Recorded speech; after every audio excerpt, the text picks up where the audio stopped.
आपलं नाव घ्यावं, त्याला जी म्हणावंच लागायचं.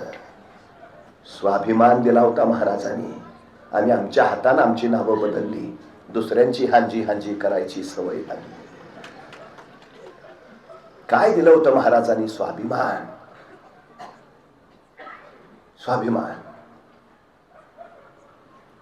पण याचं नाव जोरात खान जहान बहादूर खान को कलताश है बच्चन.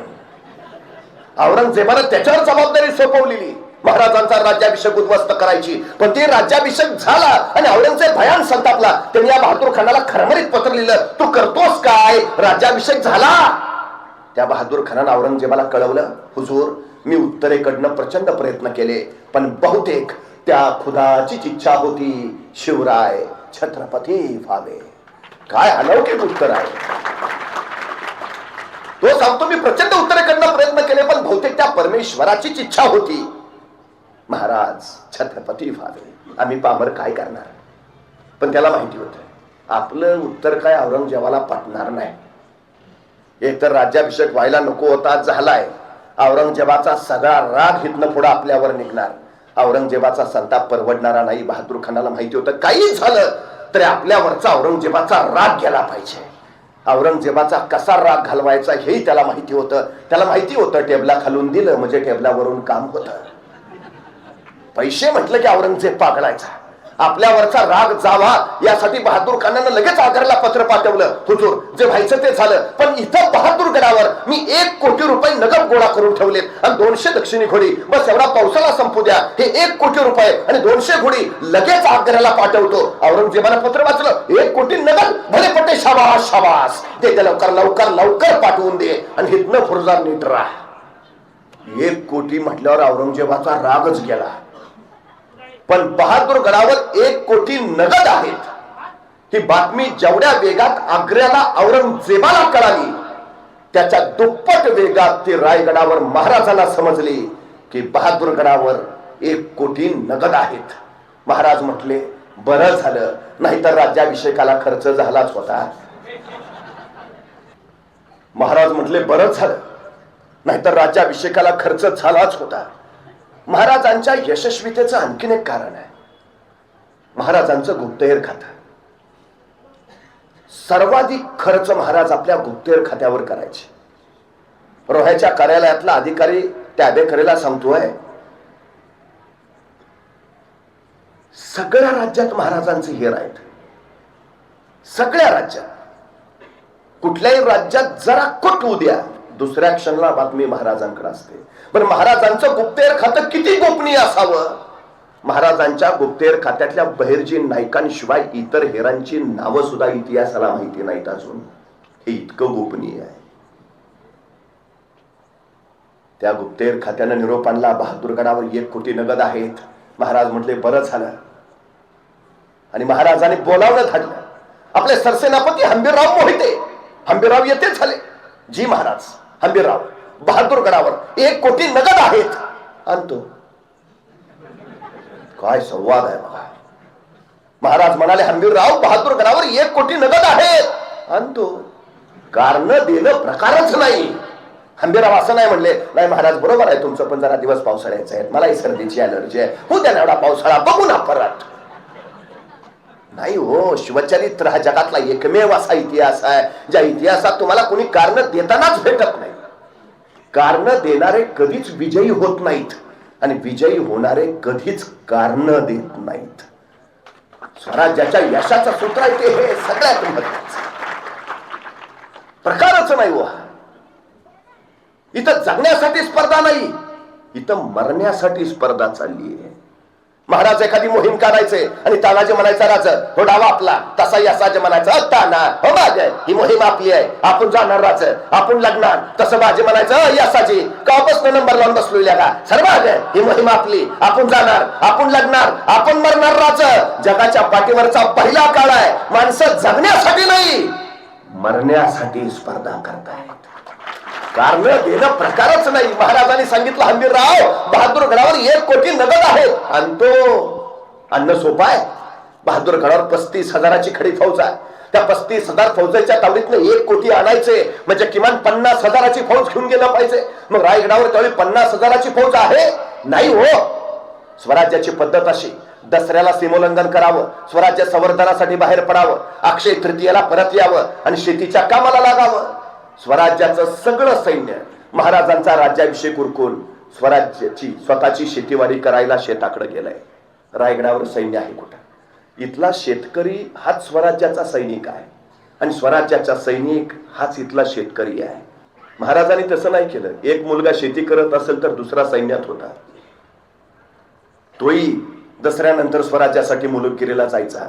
त्यामुळे सैनिकाचा पगार घरी येत होता. दुष्काळ पडला, अतिवृष्टी झाली, अडचण होत नव्हती. पर्याय तयार करून ठेवलेले महाराजांनी. हे महाराजांच्या स्वराज्याचं वैशिष्ट्य आहे.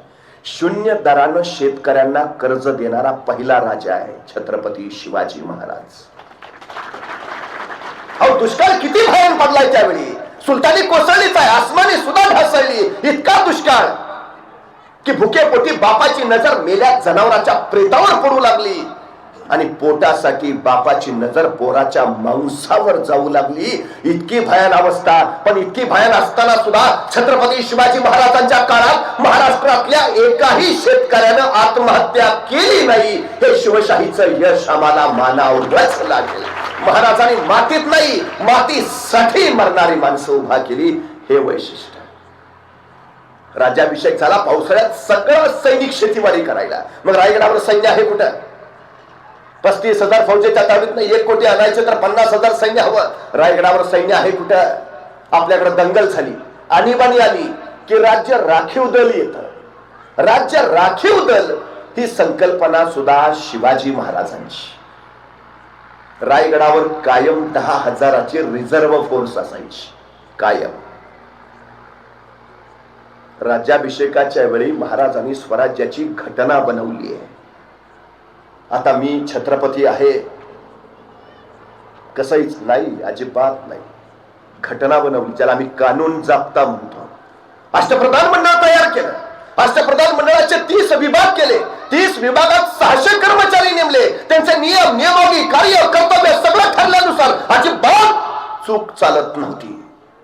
अहो, अनाजी दत्तो चिटणीस एका शेतकऱ्याचे 2 आणे देणं बाकी ठेवलं. महाराजांना कळालं आणि संतापले महाराज. त्या गरीबाचे 2 आणे काय म्हणून बाकी ठेवलेत? याचा कसूर झाला तर स्वामी जीवेच मारेतील. अष्टप्रधान मंडळातला माणूस आहे. 2 आणे द्यायचं ठेवलं. महाराज सांगतायत स्वामी जीवेच मारेतील. काय विलक्षण प्रशासन असेल महाराजांचं. किती काळजी घेतली महाराजांनी रयतेची. का हंबीरराव म्हणताय तो कारण न देता चला आणतो. सिद्धीच्या वेड्यात महाराज अडकलेत.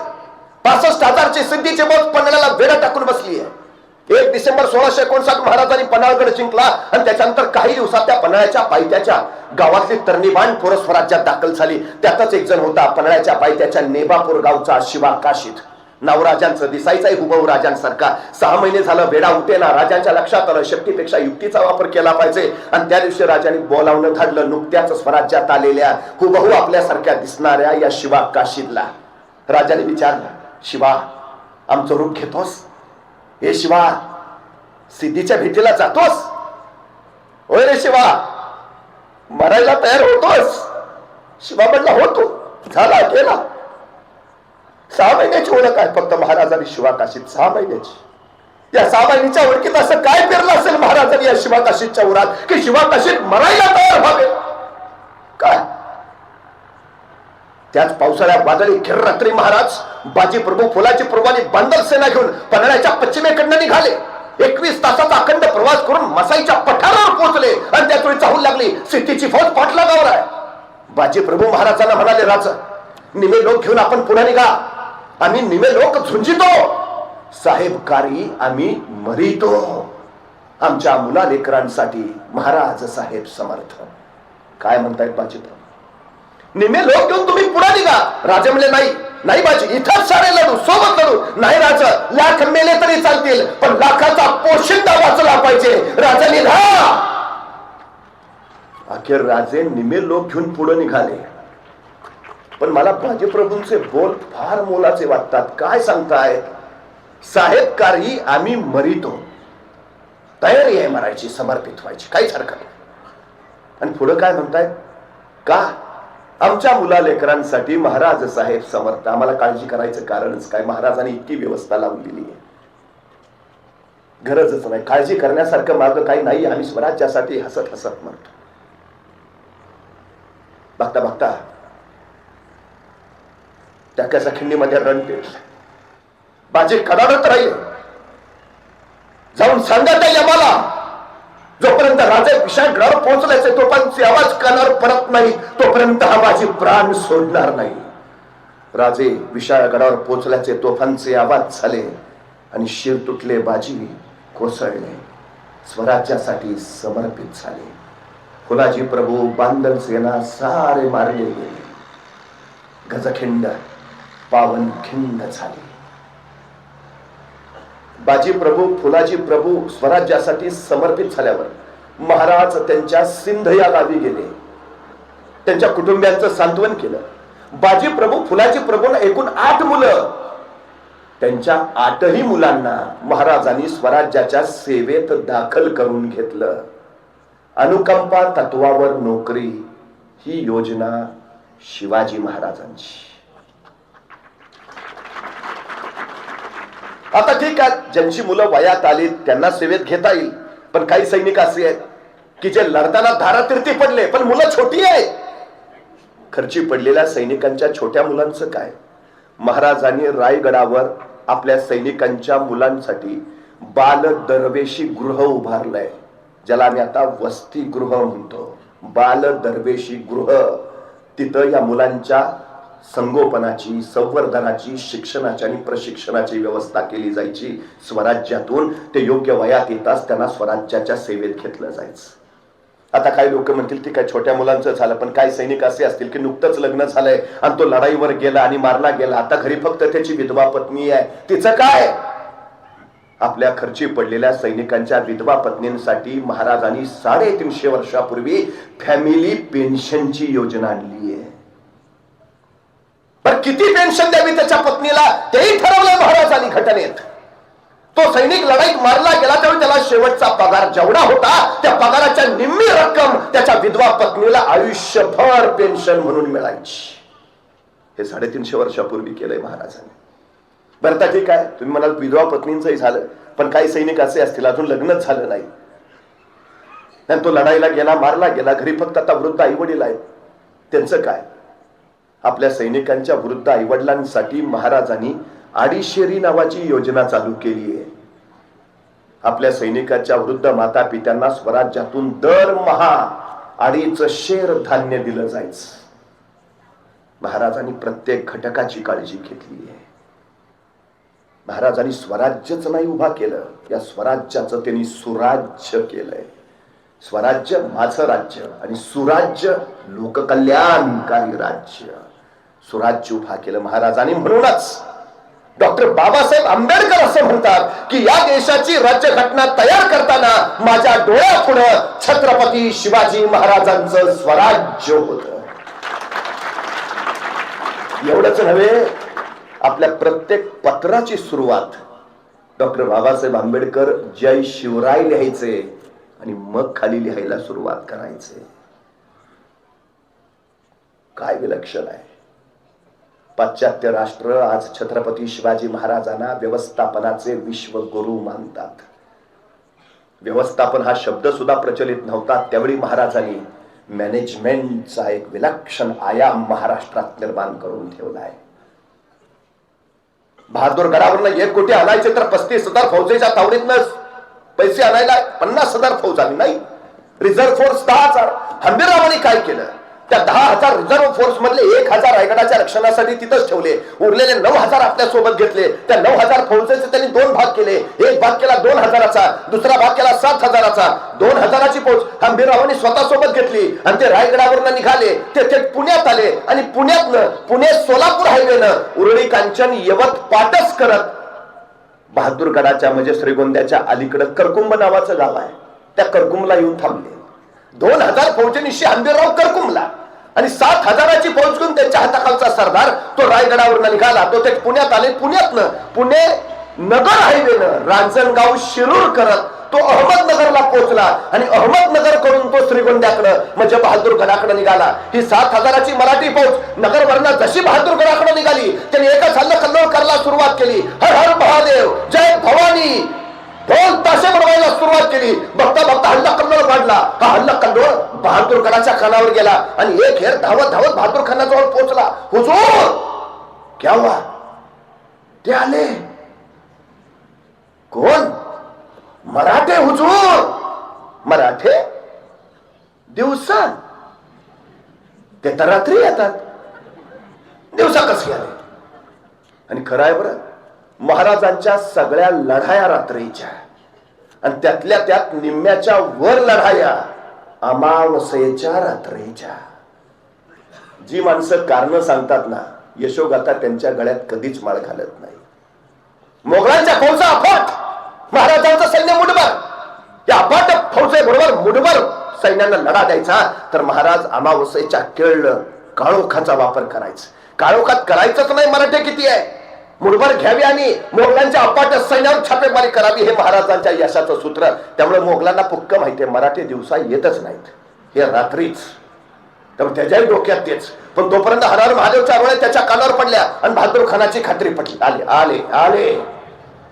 पण ज्या ते दिवसा आलेत भयानक आले असणार, कारण आपली 35,000ची फौज येत आहे. आपल्या 35,000 फौजेशी लढायला मराठे दिवसा येत आहेत म्हणजे मराठे किमान 50,000 तरी असणार.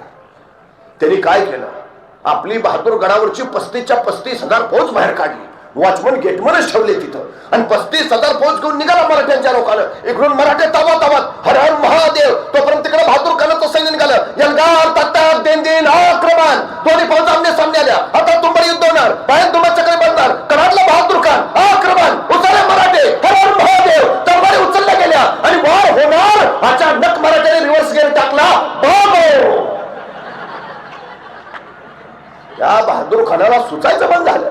त्याला मराठे पुढं मोगल मागं, मराठे पुढं मोगल मागं. 2 मैल 3 मैल 4 मैल 5 मैल 10 मैल झाले. मराठे थांबायलाही तयार नाही आणि मराठे मागं वळून पण बघायला तयार नाही. मराठे पुढंच. मग बहादूर खान आपल्या सैन्याला म्हणला, रुक जाओ रुक जाओ. गए, भाग गए. मला वाटलं 50,000 असतील, हे 7,000 आहेत. आपली 35,000ची फौज बघूनच मराठे पळून गेले. आता नाही यायचे परत, चलो वापस. त्यांनी सैन्य वळवलं, निघाला बहादूरगडाच्या दिशेनं. तेवढ्यात त्याचा मागचा हेर परत म्हणाला, हुजूर, मराठे परत आले. आता मात्र बहादूर खान खवळला. अरे काय पद्धत आहे, काय व्हायचं ते होऊ द्या. आता आलेत ना परत, आता जातील तिथपर्यंत ताणायचे. बास, जातील तिथपर्यंत ताणा, नाही तर दिवसभर खेळवत बसतील हे असे. त्यांनी आपल्या सैनिकांना सांगितलं, सजग राहा, सावध राहा. सैतान हे मराठे कुठेही उगवतात, कुठूनही गायब होतात. पोटात काही नसलं तरी पाठीचे कणे ताट ठेवतात. दुश्मन संपवतात आणि मग पुढे आत येतात. सजग राहा. निघाला तावात, काय व्हायचं ते होऊ द्या. आता जातील तिथपर्यंत ताणायची. मराठ्यांनी ठरवलं, 2 वेळा हुलकावणी दिली, आता उसून कापू. दोन्ही फौजा परत आमने सामने आल्या. उसळला बहादूर खान आक्रमण. मराठे चेतावले, हर हर महादेव. तलवारी उचलल्या गेल्या, वार होणार. मराठ्यांनी पुन्हा रिव्हर्स गेअर टाकला. पण आता ठरलं होतं बहादूर खानाचं, जातील तिथपर्यंत ताणायची. मराठे पुढं मोगल मागा, मराठे पुढं मागं मागा. 5 मैल 10 मैल 15 मैल 20 मैल नगर आलं. बहादूर खान मागच. बघता बघता मराठ्यांनी नगर सोडलं, शिरूर गाठलं. बहादूर खान मागच. बहादूर खान शिरूरला पोहोचला. बहादूर खान जसा शिरूरला पोहोचला, त्याचा एक सरदार म्हटला, हुजूर, गए मराठे, अब लौट चल. तू गप, तू गप. काय व्हायचं ते होऊ दे. मराठ्याने आपल्याला इकडून इकडं पळवत नेलं आणि 2,000 मराठ्यांनी तिकडं काम तमाम केलं. या खुदा, कैसे है ये मराठे. मला सांगा, शत्रू किती? 35,000. महाराजांचं सैन्य 9,000. मग महाराज असं म्हणले का हो, त्यांचे 35,000 आहेत, आपले 9,000 आहेत, डिपॉझिट पण राहणार नाही, कशाला अर्ज भरा. माघार घेतली, परत फिरले, जरा ताकद गोळा करून मग अर्ज भरू. नाही हो, जे आहे त्याच्या बळावर. महाराजांचं काय सूत्र आहे? सगळ्याच लढाया तलवारीच्या जोरावर जिंकता येत नाहीत, बऱ्याच लढाया बुद्धीच्या बळावरच जिंकता येतात. तुमच्यात सामर्थ्य किती आहे काही महत्वाचं नाही, तुमची बुद्धी कशी चालते हे फार महत्वाचं आहे. महाराजांनी ते केलं. 35,000 त्यांचं सैन्य, 9,000 महाराजांचं. मग महाराजांनी विचारलं, आपले वाढवता येत आहेत का? नाही महाराज, आपले वाढवूच शकत नाही. संपले ना पर्याय महाराजांचे. कसं काय आता 35,000 सैन्याबरोबर लढायचं? मग नाही, महाराजांनी पर्याय निर्माण केला. काय? आपले वाढवता येत नाही ना, ठीक आहे, त्याचे कमी करा. काय पर्याय काढला? आपलं वाढवता येत नाही ना, ठीक आहे, त्याचे कमी करा. केले ना कमी, 35च्या 35 बाहेर काढले, तिथं 2,000 पण राहिले नाहीत, कमीच केले. पर्याय पर्याय तयार करा. आमची पोरं काय काय करू, दारच बंद आहे. यशाचे 4 नियम आहेत. सांगा म्हणजे कळेल, मागा म्हणजे मिळेल, शोधा म्हणजे सापडेल, आणि ठोठवा म्हणजे उघडेल. हे 4 गोष्टी ज्याला जमतात तो यशस्वी होतो. तुम्हाला काय हवंय हे तुम्ही जर सांगितलंच नाही तर लोकांना कळेल कसं? तुम्हाला काय हवंय हे जर तुम्ही मागितलंच नाही तर मिळेल कसं? तुम्हाला काय हवंय असंख्य आसपास सगळं पडलेलं आहे, तुम्ही शोधलंच नाही तर तुम्हाला सापडेल कसं? तुम्हाला दाराच्या पलीकडे जायचं आहे, ठोठवा ना मग, त्याशिवाय उघडेल कसं दार? त्याला काय माहितीये का तुम्हाला आत यायचं आहे? ठोठवायला हवं, पर्याय निर्माण करायला हवेत. तो नियंता ज्यावेळी आपलं एक दार बंद करतो त्याच वेळी आपल्यासाठी 10 दारं उघडी करून ठेवतो. आम्ही एकाच दारावर धडका मारत बसतो. जात होता 100 टन आधी, काय झालंय कळच ना. तू एकाच दारावर धडका मारतोय, शोध ना दुसरा पर्याय काहीतरी. आम्ही पर्याय नाही शोधत, महाराजांनी ते केलं, पर्याय शोधले. महाराज सांगतायत, आधीच थांबतोस कशाला? ध्येय गाठायचंय ना, झेपावत राहा. झेपावता येत नाही, उड्या मारत जा. उड्या मारता येत नाही, पळत जा. पळता येत नाही, चालत जा. चालता येत नाही, रांगत जा. रांगता येत नाही, घसरत जा. घसरता येत नाही, घरंगळत जा. घरंगळता येत नाही, अरे सरपटत जा, पण जा. जोपर्यंत पोहोचत नाहीस तोपर्यंत पुढे जात राहा.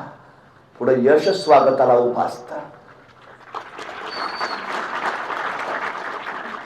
महाराजांचं नियोजन फक्त 1 कोटी मिळवण्या इतपत नाही. महाराजांनी पुढचा विचार करून ठेवलाय. 1 कोटी पळवल्यावर हा बहादूर खान गप्पा नाही बसणार. तो नगरचं सैन्य गोळा करेल, नाशिकचं सैन्य गोळा करेल, त्याचं स्वतःचं 35,000 लाखाभराची फौज उभा करेल आणि रायगडावर हल्ला चढवेल. लाखाची फौज घेऊन जर बहादूर खान रायगडावर चाल करून आला तर आपले फक्त 10,000 राजधानी राखावी कैसे? मग काही करून बहादूर खानाला थोपवलं पाहिजे. किमान आपलं सैन्य परत येईपर्यंत तरी थोपवलंच पाहिजे. आपलं सैन्य कधी परत येणार? पावसाळा संपल्यावर. पावसाळा कधी संपणार? 4 महिन्यानंतर. म्हणजे 4 महिने बहादूर खानाचं आक्रमण थोपवलंच पाहिजे. सुरू झालं महाराजांचं राजकारण. आणि महाराजांनी आपले वकील काझी हैदर त्यांना पाठवलं बहादूरगडावर बहादूर खानाची भेट घ्यायला. आता महाराजांचे वकील काझी हैदर आले, ते कळल्यावर बहादूर खान भेटच घेना. नको बाबा, ते बनवतात फार. 1 कोटी पळवले राव. पण राजकीय संकेत असतो, घ्यावी भेट वकिलाची. नाईलाजानं बहादूर खानानं काझी हैदरांची भेट घेतली. क्या है? तसे काझी हैदर म्हणाले, आपल्यावर कोसळलेल्या दुःखाची आम्हास तीव्र जाणीव आहे. हे दिवसा ढवळ्या 1 कोटी जाणं साधी बात नव्हे. आपल्या अंतःकरणाला किती वेदना झाल्या असतील आम्ही समजू शकतो. पण हुजूर, आमच्याकडनं चुकून घडलं होय. It's an accident. अपघात होता तो. आमच्या महाराजाला तुमच्या ताकदीचा अंदाजच नाही आला. आणि जेव्हा आला, महाराजाला प्रचंड पश्चाताप झाला. 3 दिवस आतल्या चढताय तो. 2 दिवस जेवले नाहीत महाराज. शेवटी आज आम्हाला म्हणाले, काझी साहेब, तुम्ही स्वतः बहादूरगडावर जा. बहादूर खान साहेबांना भेटा. त्यांना सांगा आम्ही त्यांना विना अट विना शर्त 10 किल्ले द्यायला तयार आहे. संभाजी महाराजांना त्यांच्याकडे सेवेला पाठवायला तयार आहे. आणि बहादूर खान साहेब सांगतील तेव्हा मी खुद्द जातीनं त्यांच्या सहकार्यासाठी यायला तयार आहे. बहादूर खानाने ऐकलं, 10 किल्ले संभाजी, मग आत्ताच चाव्या खाना आणल्या. संभाजी महाराज कधी येणार आहेत? मग महाराज कधी येतो म्हणले. काझी हैदरना कळलं, मासा गळाला लागलाय.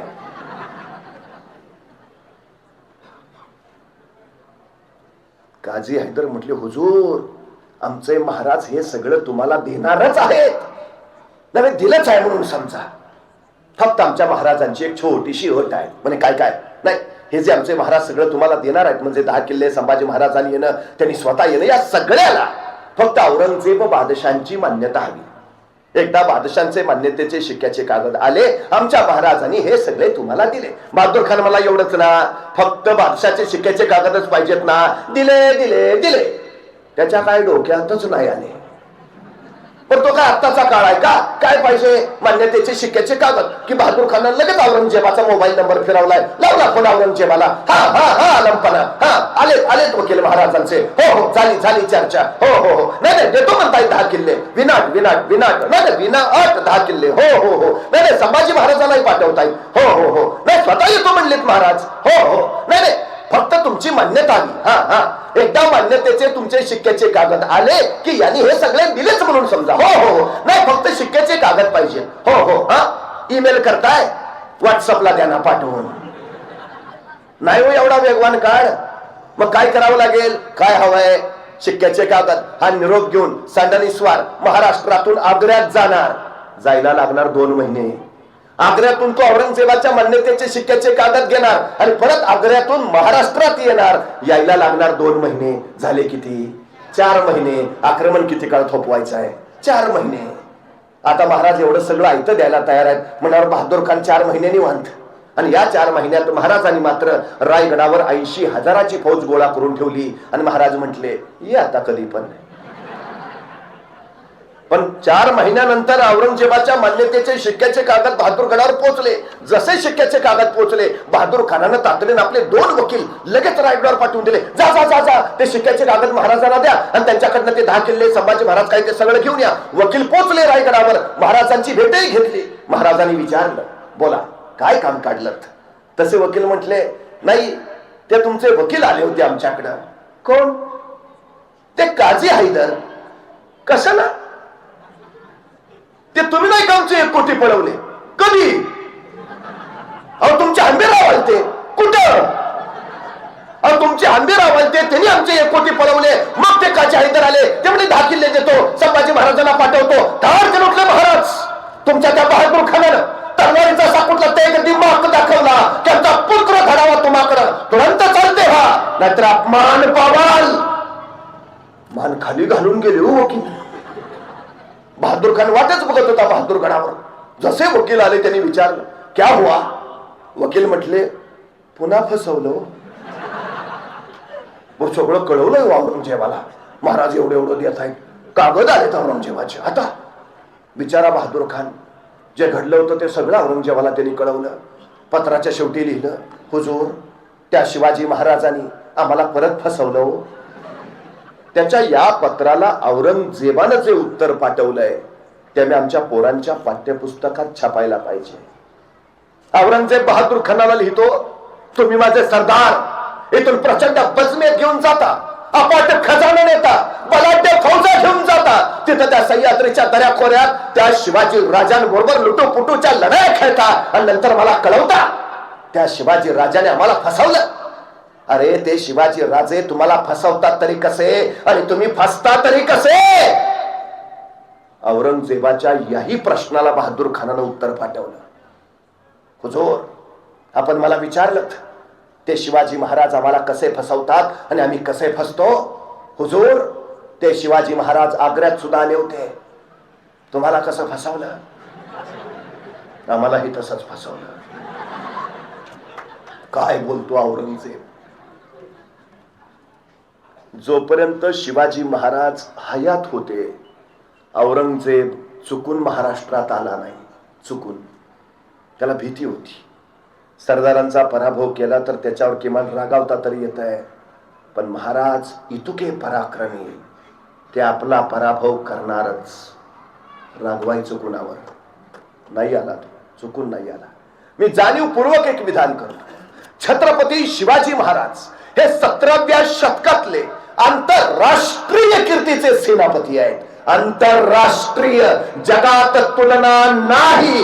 जगात त्यांच्या इतका शौर्यशाली योद्धा, कुशल सेनापती, उत्तम प्रशासक आणि विलक्षण संघटक नाहीच. आंतरराष्ट्रीय कीर्तीचे सेनापती. याचं कारण असं, महाराजांच्या 50 वर्षाच्या आयुष्यात त्यांच्या पुढे जेवढे शत्रू आलेत त्यातले फक्त 2 भारतीय आहेत, बाकी सारे भारताच्या बाहेरचे आहेत. त्यांच्या देशातले नामवंत योद्धे सेनापती आहेत. 2 फक्त भारतीय, एक मिर्झा राजा जयसिंग इथले आहेत आणि 2 अफजल खान, तोही भारतीय आहे. बाकी जेवढे सगळे आले सगळे भारताबाहेरचे आहेत. लाल महालात ज्याची महाराजांनी बोट छाटली तो नवाब शाहिस्ता खान, तुर्कस्तानचा नवाब आहे हा. तुर्कस्तानचा औरंगजेबाचा सक्का मामा, ते तो प्रति औरंगजेब बंगाल जिंकून गेलाय त्या औरंगजेबाला.